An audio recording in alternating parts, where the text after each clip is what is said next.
नमस्कार दोस्तों, मैं दिग्विजय जीत बहादुर पटेल आप सभी का स्वागत करता हूं आज के इस वेबिनार तैयारी जीत की एपिसोड नंबर 59 में। दोस्तों, कुछ महत्वपूर्ण बातें आप लोगों से कहना चाहूंगा कि यह वेबिनार टेलीविजन प्रसारण की तरह है। मैं आपको देख और सुन नहीं सकता, आप मुझे देख और सुन सकते हैं। और दोस्तों, आप सभी से निवेदन है कि अपने पास पानी की बोतल, पेन और एक नोटपैड रखें ताकि जो भी डिस्कशन इस मीटिंग में हो आप नोट कर सकते हैं इंपॉर्टेंट पॉइंट्स। तो बिना किसी देरी के बुलाते हैं my mentor, all the way from Mumbai to Baduai, Mr. Rajesh Singh sir. Over to you, sir. Thank you Digvijay Patel ji. बहुत बहुत धन्यवाद सर जी मेरे इंट्रोडक्शन के लिए। और शुरू करते हैं आज का सेशन। और वही टॉपिक रहेगा जो सवेरे इनकम्प्लीट रह गया था, तो हम उसको कंप्लीट करने की कोशिश करेंगे। और नमस्कार, राजेश सिंह, भदोही उत्तर प्रदेश से सभी एमएसएस एमवीपी चैनल सभी लोग स्वागत है जो है सेशन के दौरान। ये सेशन लगातार हम जो कर रहे हैं प्रोग्राम, ये लगभग एपिसोड नंबर 59 है। Recording in progress. और हम अपने भारत के बारे में बात करेंगे। हमारा भारत जो हमेशा से समृद्ध रहा है और हमेशा से जो है ना स्वर्णिम युग उसका था। लगभग हम सभ्यता की अगर बात करें तो 90% वक्त जो भी सिविलाइजेशन की हम बात करते हैं तो हमेशा भारत जो है नंबर 1 पे रहा है। उसका बहुत बड़ा कारण था, उसके बारे में चर्चा करते हैं। प्राचीन काल में भारत विश्व गुरु और सोने की चिड़िया कहा जाता था। इसका सबसे बड़ा कारण था कि भारत की आर्थिक कृषि, जिसमें हम चर्चा करने वाले हैं। प्राचीन भारत विश्व की सबसे समृद्ध सभ्यताओं में से एक था। कि सिविलाइजेशन की अगर बात करें तो जो सबसे बेस्ट जो है ना सभ्यता जो ही भारत में ही था। और भारत का विश्व व्यापार में लगभग 32% हिस्सा था। और इसी कारण से भारत समृद्ध था, धनवान था और उनके पास जो है ना हर चीजों की व्यवस्था थी। इसीलिए भारत को सोने की चिड़िया या विश्व गुरु भी कहा गया था। भारत की जो आर्थिक शक्ति थी उसका बहुत बड़ा कारण था उनका व्यापार। और भारत का व्यापार अरब, मिस्र, ग्रीस, रोम और चीन तक फैला हुआ था, या कहें पूरे विश्व भर में उनका व्यापार हुआ करता था। और वहां से हर चीजें निर्यात होती थी। चाहे कपड़े का बात बोलो तो ऑल ओवर द वर्ल्ड जो कपड़े निर्यात होते थे, लगभग 60% के आसपास जो निर्यातक कपड़ों के अंदर भारत ही हुआ करता था। हर चीजें, मसाले हैं, हर चीजें यहां से जो है ना निर्यात होता था। हम एक चीज आयात करते थे, वह था सोना। अगर हम बात करें तक्षशिला, पाटलिपुत्र, उज्जैन, कांची और मथुरा इसके प्रसिद्ध व्यापारिक केंद्र थे। और हम भारत की अगर बात करते हैं तो भारत जो है ना गांव में बसता था, जो गांधी जी ने कहा था। और भारत की रीढ़ की हड्डी थी हमारी जो है ना कृषि। और भारतीय किसान भूमि को मां मानते थे और उसकी पूजा भी करते थे। मुझे याद है कि हमारे वहां दिवाली के दिन हर खेतों में जितने खेत होते हैं वहां हम दिया जला के रखते हैं, क्योंकि हम उसको मां मानते हैं, तो उसका पूजा भी करते हैं। और खेती एक प्राकृतिक और जैविक खेती ही करते थे। और एक जो है वहां गांव में एक जो है ना व्यवस्था थी। और हर व्यवस्थाओं को जो जरूरतें थी तो गांव के अंदर ही जब हर व्यवस्थाएं होती थी, इसीलिए हर गांव आत्मनिर्भर था। और इसीलिए भारत का जो ग्रोथ इंजन था वो हमारा गांव था, हमारे जो है कृषि व्यवस्था थी। इसीलिए जो है ना इसको ग्रोथ इंजन भी कहा गया है। जो ग्राम की व्यवस्था जैसे मैंने कही ये भारत की आत्मा थी। हर गांव में छोटी सी एक बहुत बेहतरीन अर्थव्यवस्थाएं होती थी, जिसमें से खेती, कुटीर उद्योग, वस्त्र निर्माण सभी चीजें होता था। और ग्राम पंचायती और शासन का आधार था। अगर मैं देखूं तो आज ये कहीं कि विलुप्त हो गया है। जैसे हम जब मैं छोटा था तो गांव के अंदर धोबी होता था, जो कि जो है ना कपड़े साफ करता था नदियों के पास जाके। और जो है ना लोहार होता था, कुम्हार होता था। सबकी अपनी एक व्यवस्था थी यहाँ। अभी हम चूंकि जिम्मेदारी कह सकते हैं, तो उस वक्त हमारे खेतों में जो अनाज उत्पन्न होता था तो सभी की हिस्सेदारी लगती थी। चाहे नाई हो, चाहे लोहार हो, कुम्हार हो। और ये हर लोगों को जो है ना कहीं यहाँ से हमारे वहां से अनाज जाता था। तो एक जो है ना अर्थव्यवस्था जो थी प्रत्येक गांव के अंदर थी ये। और यही कारण था कि अपने आप में स्वयंपूर्ण जो है ना कहा जाता था। तो ग्राम व्यवस्था बहुत बेहतरीन थी और सबके अंदर एक सबके मन की संतुष्टि थी। अगर हम बात करें व्यापार की तो हम विदेशों से जो व्यापार करते थे उसमें प्रमुख जो है, जैसे कि वस्त्र में रेशम, मसाले और धातु विश्व भर में प्रसिद्ध थे। सिंधु घाटी की सभ्यता से ही शिल्प और धातु कला भी विकसित हुई थी। शिक्षा का अगर बात करें तो ये सेंटर हमेशा से रहा है। लोगों को अगर कोई जो उच्च शिक्षा की जरूरत है तो लोग भारत में आके बसते थे। और खास करके तक्षशिला और नालंदा विश्वविद्यालय में, जो कि विश्व में श्रेष्ठ था। और भारत गणित, आयुर्वेद, खगोलशास्त्र और दर्शन में सबसे अग्रणी था। अगर हम नालंदा यूनिवर्सिटी की अगर बात करें तो उसकी भव्यता बहुत बड़ी थी। उसके अंदर 300 कमरे थे और 7 बड़े सभागार हॉल थे बड़े, और 9 मंजिला विशालकाय पुस्तकालय थी। और उस पुस्तकालय के अंदर 90 लाख किताबें थी और लगभग 10,000 विद्यार्थी एक साथ वहां जो स्टडी कर सकते थे। सोचिए कि आज के तारीख में विश्व में भी इतनी बड़ी जो है ना, कोई भी जो विश्वविद्यालय शायद ही हो।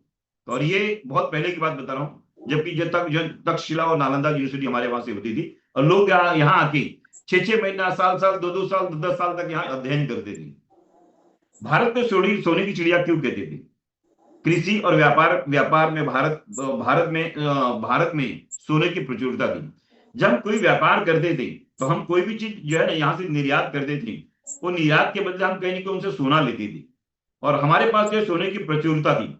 इसी कारण से जो भारत को सोने की चिड़िया कहा गया है। और जितने विदेशी यात्री जब आते थे, हमारे वहां समृद्धि देखे चकित रहते थे कि इतने जो धनवान और इतने जो आत्मनिर्भर भारत कैसे है।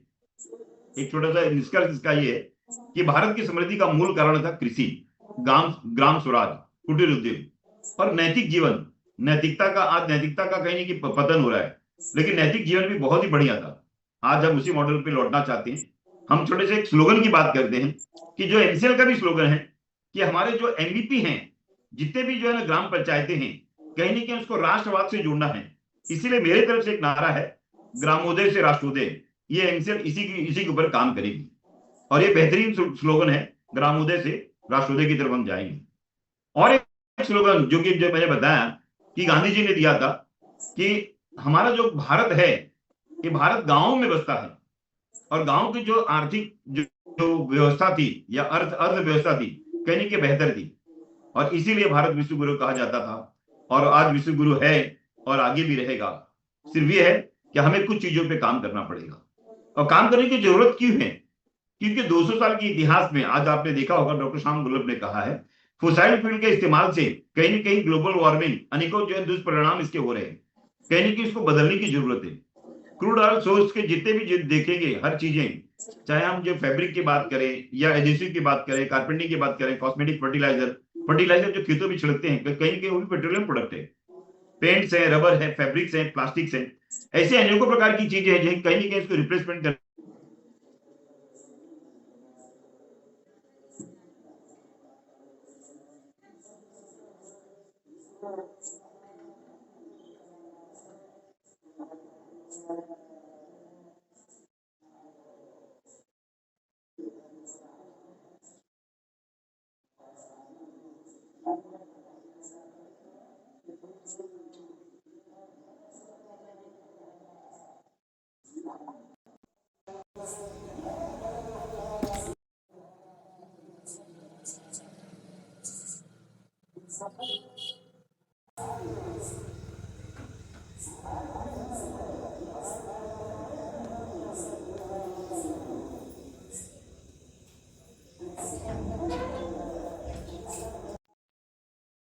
Recording in progress. कि आज ज्यादा से ज्यादा पैदावार हरियाणा और पंजाब में था। तो आपने देखा होगा कि जो कैंसर के पेशेंट कहीं ना कहीं वहां भी जो अधिक से अधिक थे।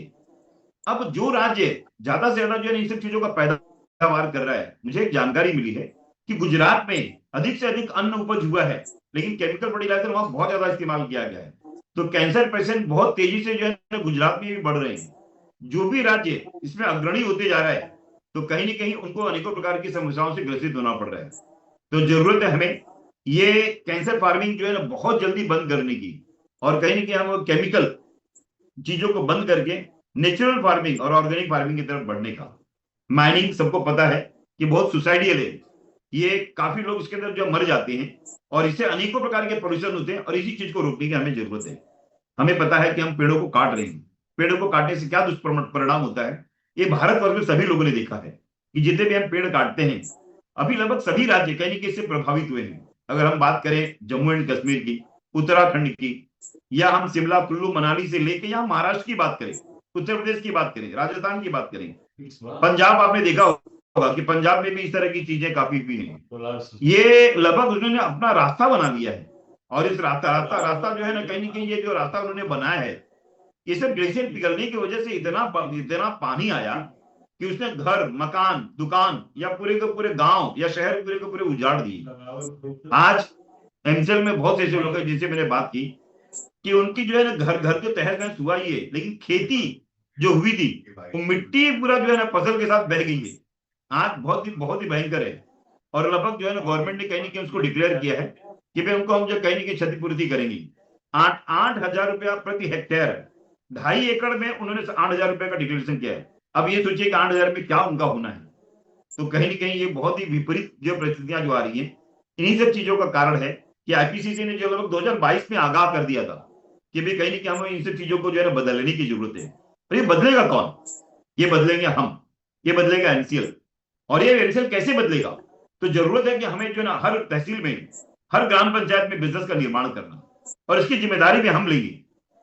और जिम्मेदारी लेने के लिए एक कंपनी है जिसका नाम है मीरा किंगफिश लिमिटेड, और ये प्रोजेक्ट लगाने के माध्यम से ये इन सब चीजों को दूर करेंगे और जल्दी हम इन सब चीजों को जो है ना कंप्लीट करके आगे बढ़ेंगे। फंडिंग की अगर मैं बात करूं, 100% चिंता करने की कोई जरूरत नहीं है।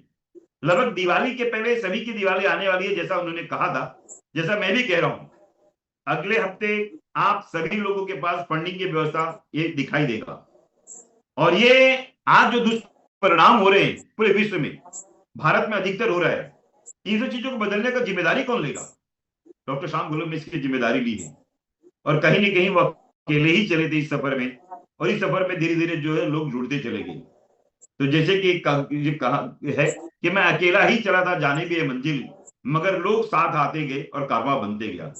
और इस कारवां के अंदर बहुत सी तकलीफें हुई है, लेकिन तकलीफों के अंदर मैंने देखा है जब जब भी डॉक्टर श्याम गुलाब ने याद किया है, सभी लोग कंधा से कंधा मिलाकर आज भी इन विपरीत परिस्थितियों में धीरे होने के कारण भी बहुत बड़ा वर्ग, मैं कहूंगा 99% लोग जो है ना आज भी डॉक्टर श्याम गुलाब और एमसीएल के साथ है और उनकी विचारधारा के साथ है।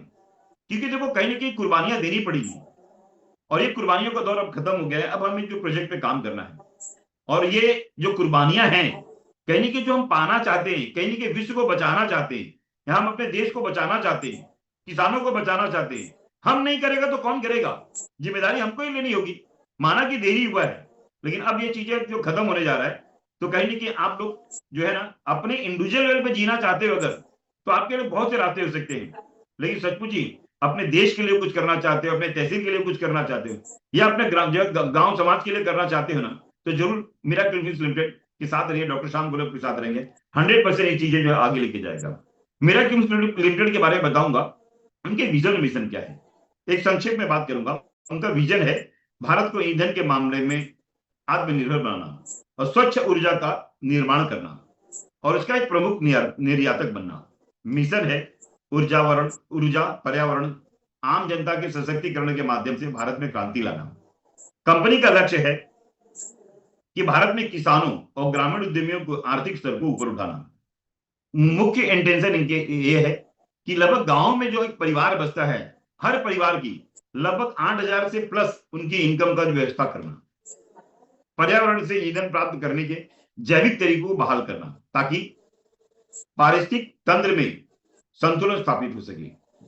भारत में प्रत्येक गांव और शहर को टिकाऊ बनाना, सस्टेनेबल बनाना, रासायनिक खेती को चरणबद्ध तरीके से खत्म करना, और पूरी तरह से जैविक और टिकाऊ प्रथाओं को अपनाना। सभी पेट्रोकेमिकल उत्पादों को, स्थायी उत्पादों को विभिन्न जैविक कच्चे माल से उत्पादन करना, जिसे कि बदलना हमारी हर जरूरत को पूरा करेंगे, और साथ ही हमारी प्रकृति और पर्यावरण का भी ख्याल रखना। एनसीएल के प्रोजेक्ट की अगर बात करें तो हम एमकोल और एमसीएनजी के अलावा हम जो है ना ढेर सारे एमएसपी के प्रोजेक्ट, जिसपे हमने लगभग, अगर मैं इंडिविजुअल में अपनी बात करूं तो लगभग 100 से ज्यादा मैंने जो है ना उसकी डीपीआर और प्रॉपर गहन अध्ययन करके सभी चीजों की तैयारी करके रखी। लेकिन डॉक्टर श्याम गुलाब से मैंने बात किया तो उनके पास भी काफी प्लान है। तो हम सभी मिलके लगभग बायोकोल, बायोसीएनजी के साथ साथ एमएसपी के ढेर सारे प्रोजेक्ट को जल्दी हम शुरू करने जाएंगे। किसानों और ग्रामीण उद्यमियों की आर्थिक उत्थान के बारे में हम जो है ना ये एमसीएल कटिबद्ध है, और कंपनी का दर्शन है कि मिशन 5 के तहत ही हमें ये सब चीजें करनी है। और एमसीएल की अगर बात करो तो हम डॉक्टर एपीजे अब्दुल कलाम की शिक्षा, प्रौद्योगिकी, उद्यमिता के माध्यम से लोगों को सशक्त बनाने में विजन के अनुरूप भी हम काम कर रहे हैं।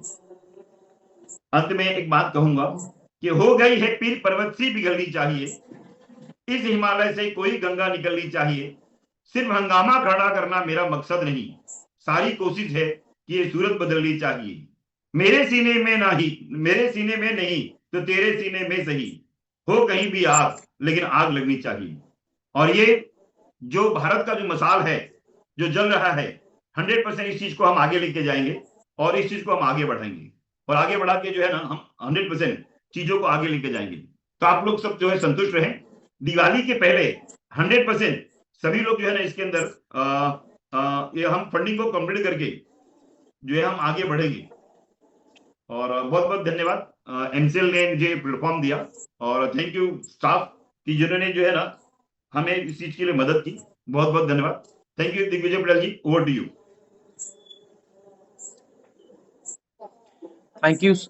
Thank you so much Rajesh ji. एक बेहतरीन सेशन के साथ एक बेहतरीन मैसेज भी आपने पहुंचाया सभी लोगों के पास। और साथ ही साथ मैं आप सभी को एक बात और भी बता देना चाहता हूं कि जब हम घर भी बनाते हैं तो पहले खड्डा खोदते हैं, और खड्डा खोदते हैं इसलिए ताकि नींव मजबूत हो। अगर नींव मजबूत रहती है तो घर मजबूत बनता है। तो वैसे ही ये जो देरी हुई है, जो समस्या आई है, तो ये नींव मजबूत हुई है इसमें, और अपने लोगों का हौसला भी मजबूत हुआ है। और साथ ही साथ जो कमिटमेंट श्याम सर के द्वारा हम सबके पास आ रहा है और वो जरूर फुलफिल होगा। एक छोटी सी 2 लाइनें कहूंगा। वो था तूफान जो दस्तक देकर आया था, अकेला था हौसला लेकर आया था। वो था तूफान जो दस्तक देकर आया था, अकेला था हौसला लेकर आया था। वो पूछेंगे किसकी है ये लोहे जैसी लेगेसी, वो पूछेंगे किसकी है ये लोहे जैसी लेगेसी, तो कहना डॉक्टर श्याम घोलप अपने हर तहसील में खुशियां लाया था। बहुत बहुत धन्यवाद आप सभी का। और साथ ही साथ Rajesh ji, thank you so much, आपने एक बेहतरीन सेशन लिया। Thank you so much MCL IT department, thank you so much MSS owner, MVP owner, channel partners, farmers, आपने अपना कीमती समय आज के इस वेबिनार को दिया। तो मैं ये घोषणा करना चाहता हूँ कि आज ये मीटिंग यही हम समाप्त करते हैं। बहुत बहुत धन्यवाद। जय हिंद, जय एमसीएल।